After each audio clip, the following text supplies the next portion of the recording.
Hi అండి, welcome back to my vlog. ఈరోజు మనము ఎంతో టేస్టీగా ఉండే సోయాబీన్ కర్రీని చూసేద్దాం.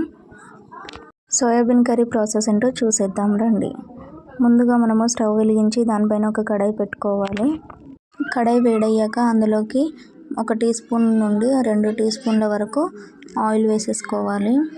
ఆ ఆయిల్ కూడా పూర్తిగా వేడయ్యాక అందులోకి మనం ముందుగా కట్ చేసి పెట్టుకున్న ఆనియన్స్ మంచిగా కలర్ చేంజ్ అయ్యేంత వరకు, పచ్చివాసన పోయేంత వరకు ఫ్రై చేసుకొని, అలాగే అందులోకి 2-3 రెప్పల వెల్లుల్లి కూడా వేసి మంచిగా ఫ్రై చేసుకోవాలి. గోల్డెన్ బ్రౌన్ కలర్లోకి వచ్చాక ఆ మిశ్రమాన్ని అంతా ఒక ప్లేట్లోకి తీసేసుకొని చల్లారబెట్టాలి. అలాగే అందులోకి మనం ముందుగానే కట్ చేసి పెట్టుకున్న ఎర్రటి టమాటాలను కూడా ఒక 2-3 టమాటాలను కట్ చేసి అందులోకి వేసేసుకొని మంచిగా ఫ్రై అవ్వాలి. ఆ టమాటో మొత్తం మంచిగా నుజ్జు అయ్యి స్మూత్గా కుక్ అయ్యేంత వరకు అలానే డీప్ ఫ్రై చేస్తూ ఉండాలి. ఆ టమాటాలు కూడా మంచిగా ఫ్రై అయ్యాక ఆ టమాటోలను కూడా మొత్తాన్ని అదే ప్లేట్లో తీసేసుకోవాలి. మనం ముందుగానే ఫ్రై చేసి పెట్టుకున్న ఆనియన్స్ అలాగే టమాటోను కూడా మంచిగా చల్లారబెట్టాలి. పూర్తిగా చల్లారిన తర్వాత ఆ మిశ్రమాన్ని మొత్తం మిక్సీ జార్లో వేసి మిక్సీ పట్టుకొని ఒక మంచి పేస్ట్ లాగా చేసుకోవాలి. అలాగే మళ్ళీ మరొక వైపు స్టవ్ను వెలిగించి స్టవ్ పైన వాటర్ బాయిలింగ్కి పెట్టేసుకోవాలి. అందులో మనం సోయాబీన్ని మంచిగా కడిగి ఉంచాలి. అలాగే మరోవైపు స్టవ్ వెలిగించి దానిపైన మనం ఫ్రై చేసి పెట్టుకున్న కడాయిని ఆ స్టవ్ పైన పెట్టుకోవాలి.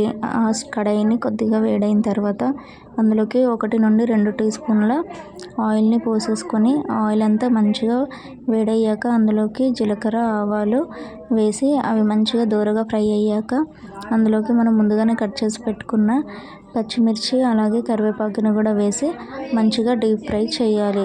ఆ పచ్చివాసన అంతా పోవాలి. అలా మనం ఆ పచ్చిమిర్చిలని మంచిగా ఫ్రై చేసుకోవాలి. అలాగే అందులోకి మనం ముందుగానే గ్రైండ్ చేసి పెట్టుకున్న పేస్ట్ని కూడా మంచిగా వేసేసి ఆయిల్ అంతా దానికి పట్టేలాగా కలుపుతూ ఉండాలి. కింద అడుగంటకుండా చూస్తూ ఉండాలి. ఆయిల్ అంతా పైకి తేలేంత వరకు కలుపుకొని ఆ తర్వాత దానిపైన మనము మూత కప్పేసుకొని ఉంచాలి. అలానే మూత కప్పేసి మాటలలో పడి మర్చిపోకండి. అలా మర్చిపోతే ఆ పేస్ట్ అంతా కింద అడుగంటుతుంది. కాబట్టి అప్పుడప్పుడు వెళ్ళి దాన్ని కూడా మంచిగా చూస్తూ కలుపుతూ అటు ఇటు కింద అడుగంటకుండా చూసుకొని మళ్ళీ మూత పెట్టేసుకోండి.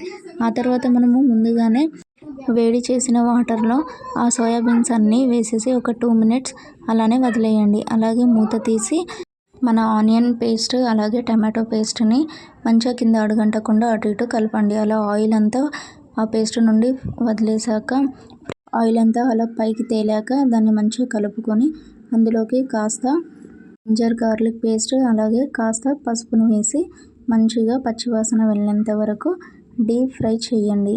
అది వాసన వస్తే పేస్ట్ అంతా ఖరాబ్ అయిపోతుంది. కాబట్టి మంచిగా ఫ్రై చేసుకోండి. మనం ఎంతలా ఫ్రై చేస్తే కర్రీ అనేది అంతలా టేస్ట్ అనేది బాగుంటుంది. అలా కలిపిన తర్వాత మరికొంతసేపు అలాగే మూత కప్పేసి ఉంచండి.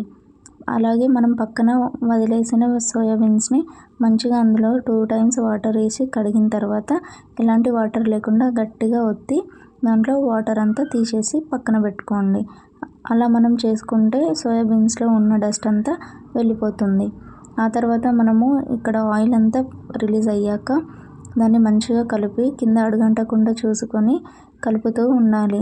కలిపిన పేస్టులోనే మనము కొద్దిగా ఉప్పు అలాగే దాంట్లోకి సరిపడా మన రుచికి సరిపడా కారాన్ని అలాగే కొద్దిగా ధనియాల పొడిని వేసి మంచిగా ఫ్రై చేయాలి. ఆ కారం, ధనియాల పొడి, ఉప్పు కూడా ఆ పేస్టులో మంచిగా కలిసేంత వరకు కలుపుతూ ఉండాలి. మనం ఎంత కలిపితే అంత బాగా టేస్ట్ అనేది కుదురుతుంది. కాబట్టి ఇది మిస్ అవ్వకుండా ఈ టిప్ని ప్రయోగించండి ప్రతి వంటల్లో కూడా. మనం అలా కలిపేసిన పేస్ట్ని కొద్దిగా అలాగే ఉంచేద్దాం. ఆయిల్ అంతా రిలీజ్ అయ్యాక కాస్త అందులోకి మనము మన కర్రీకి సరిపడా వాటర్ అనేది పోసేసుకోవాలి. అలాగే మనము మధ్య మధ్యలో ఆ పేస్ట్ని కలుపుతూ ఉండండి. ఇది మాత్రం అస్సలు మర్చిపోకండి. కింద అడుగంటితే కర్రీ టేస్ట్ అనేది పాడైపోతుంది. అలాగే ఆ పేస్టులో కలిపిన తర్వాత మనము ముందుగానే మిక్సీ జార్లో వాటర్ వేసి పెట్టుకుంటాం కదా, ఆ వాటర్ అలాగే మనకి కర్రీకి సరిపడా వాటర్ని వేసుకొని మంచిగా పేస్ట్ అనేది వాటర్లో కలిసేంత వరకు అటు ఇటు కలుపుతూనే ఉండండి. ఆ పేస్ట్ అంతా వాటర్లో మంచిగా కలిసాక ఒక 5 నిమిషాల వరకు మూత పెట్టేసి మంచిగా మగ్గనివ్వండి. ఆ పేస్ట్ అంతా దగ్గరకు వచ్చేంత వరకు అలాగే ఉంచండి. ఒక 5 నిమిషాల తర్వాత మళ్ళీ ఆ క్యాప్ని తీసి మంచిగా అటు ఇటు కదులుతూ ఉండండి. కింద అడుగంటకుండా చూసుకోండి. ఈ సోయా బీన్స్ వలన చాలా హెల్త్ బెనిఫిట్స్ ఉన్నాయి. లైక్ ప్రోటీన్స్, ఫైబర్స్, విటమిన్స్ సోయాబీన్స్లో ఉంటాయి. అలాగే సోయాబీన్స్ వల్ల గుండె ఆరోగ్యాన్ని మెరుగుపరుస్తాయి, కొలెస్ట్రాల్ను తగ్గిస్తాయి మరియు కొన్ని క్యాన్సర్ ప్రమాదానికి తగ్గించగలవు. కాబట్టి ఈ సోయాబీన్స్ అనేవి హెల్త్కి చాలా ఇంపార్టెంట్. ఈ సోయాబీన్స్ వెజిటేరియన్స్కు మంచి నాన్ వెజ్ లాగా ఉంటుంది. వెజిటేరియన్స్ ఎక్కువగా ప్రిఫర్ చేసేది ఈ సోయాబీన్స్ని మాత్రమే.